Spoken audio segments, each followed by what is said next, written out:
But we got Indiana, Maryland prediction time. We're going to be previewing and predicting this game.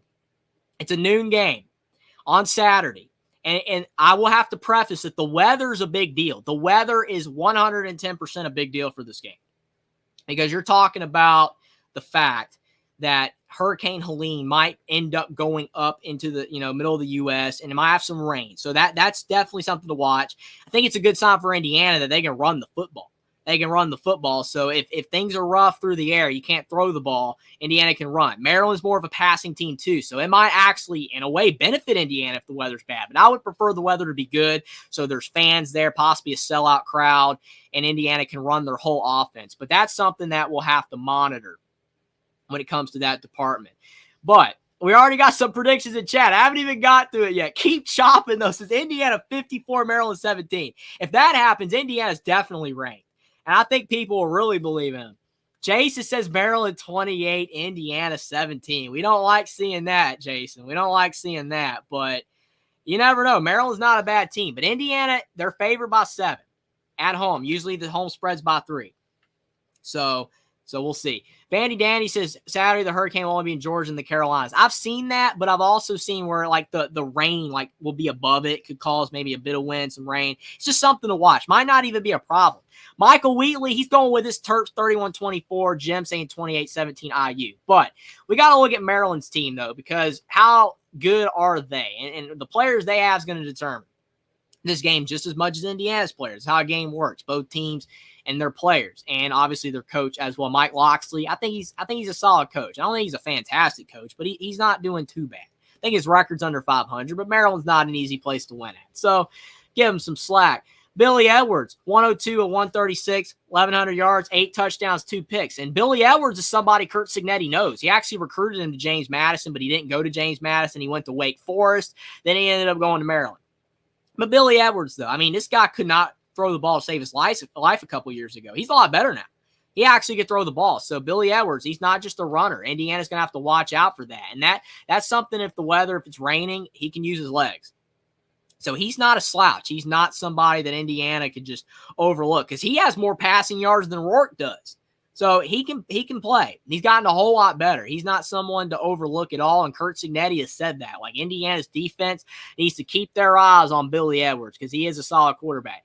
Maryland's run game hasn't been elite, but Roman Hemby, he was with the program last year. He has 201 rushing yards. He's got 2 touchdowns. But you can see like Maryland doesn't have as many rushing touchdowns as Indiana does. And yeah, Maryland has had 2, I guess you would say tougher games. They played Virginia, they played Michigan State, whereas Indiana's only had UCLA. So Indiana's numbers are a bit inflated, but you can tell that Maryland's not a great running team. They're not a great rushing attack. They have some decent players, but their O-line might not be one of the best in college football. It's not one of the better ones in the Big Ten.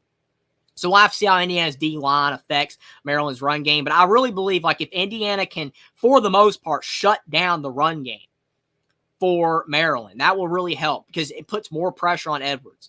That's why with Rourke, it's been great for Indiana that he can have that rushing attack next to him, those 4 running backs that take pressure off of him. If you can run and pass, makes it life a lot easier on the quarterback. So we'll have to watch there. But the key player for Maryland is Ty Felton. I already mentioned him because Ty Felton, look at his stats, 604 yards in 4 games, which is unreal.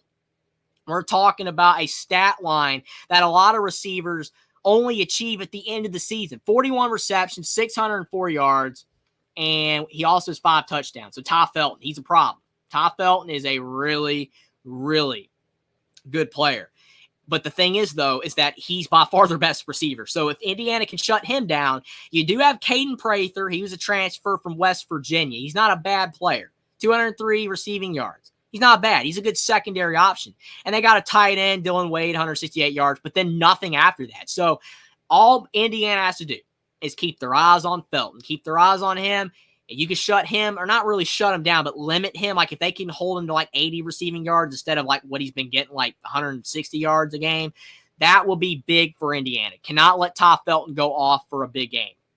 And I think Indiana's corners, Sean Asbury, D'Angelo Pons, they're good enough to limit him. Not good enough to stop him, but if they can limit him, that will really help Indiana because they just don't have a lot of other great wide receivers. And then looking at their defense, they definitely do not have as many standout guys as Indiana does, especially in the tackles department.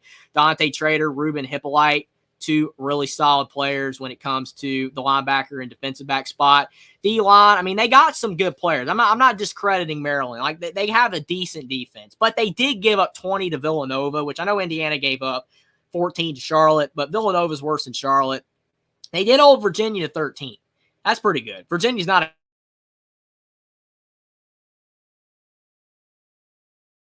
great team, though.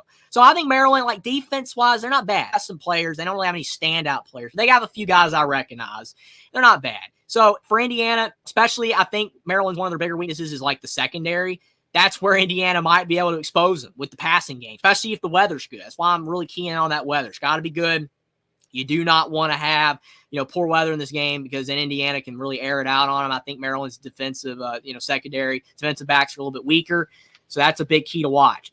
But looking at some more of the comments, John Jacobs says, he almost said Josh Jacobs. John Jacobs giving up 20 to Villanova is like me giving up 20 to my grandmother. Well, yeah, I don't know. I mean, you probably can put up more points. I mean, maybe your grandmother can keep up. We'll see. You never know. But that's funny.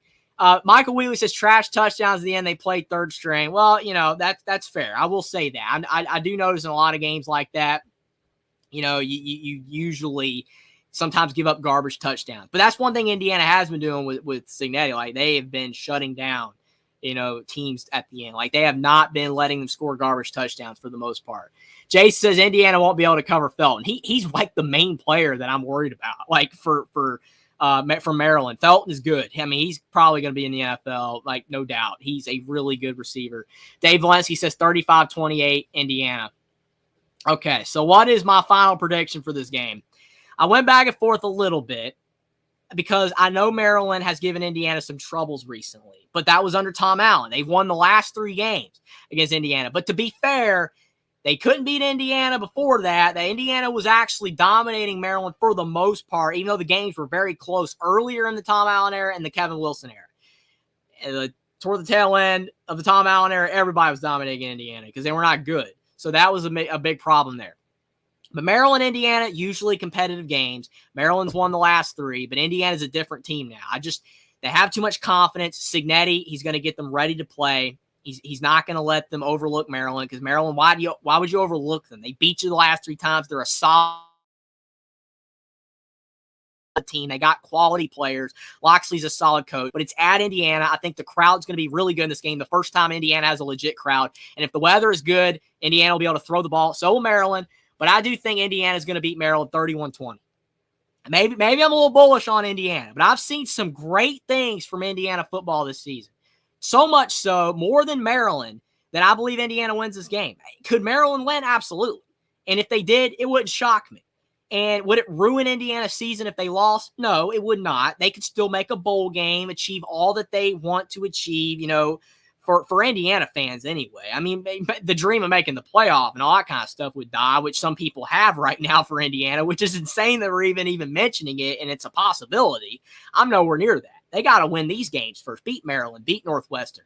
If you beat Nebraska, then we'll talk a little bit about playoff, but we're not there. So if Indiana loses this game, no, it won't wreck their season. They can still make a bowl game, still win 6-7 games. But I think this is a big game for Indiana because I believe that even though the UCLA game opened some people's eyes, I believe a game like this will show people it's not a fluke. They're not messing around. Like Indiana, they can beat comparable teams because Maryland's a comparable team to Indiana. They've always been a comparable team to each other. There's never really been a point in the last 15 years where either program's been like that far ahead or behind one another. They're very similar programs. I mean, they actually even have similar fan size. You look at like social media, like they're 2 teams that have like similar fan interest. They're more basketball schools. Maryland's more of a basketball school. Indiana definitely is. And, they're not great in football. Maryland's usually better than Indiana, but still, like they're pretty similar to one another. And I think Indiana's on a higher trajectory right now than Maryland. Billy Edwards, solid quarterback. Ty Felton, great receiver. They don't have a whole lot else. Indiana, I can list tons of players. D'Angelo Pons, Mikael Kamara, Curtis Rourke, all the running backs, all the receivers. Like, to me, they have more oomph to their team. more dynamic players, and they got the better coach. And a lot of times when you got the better coach, and I know some people would say it's too premature to say that, but Cignetti, he's proven it wherever he's been. Cignetti is, to me, he's a better coach than Locksley. Indiana, I think, has a slightly better team than Maryland, and I think that will result in a win.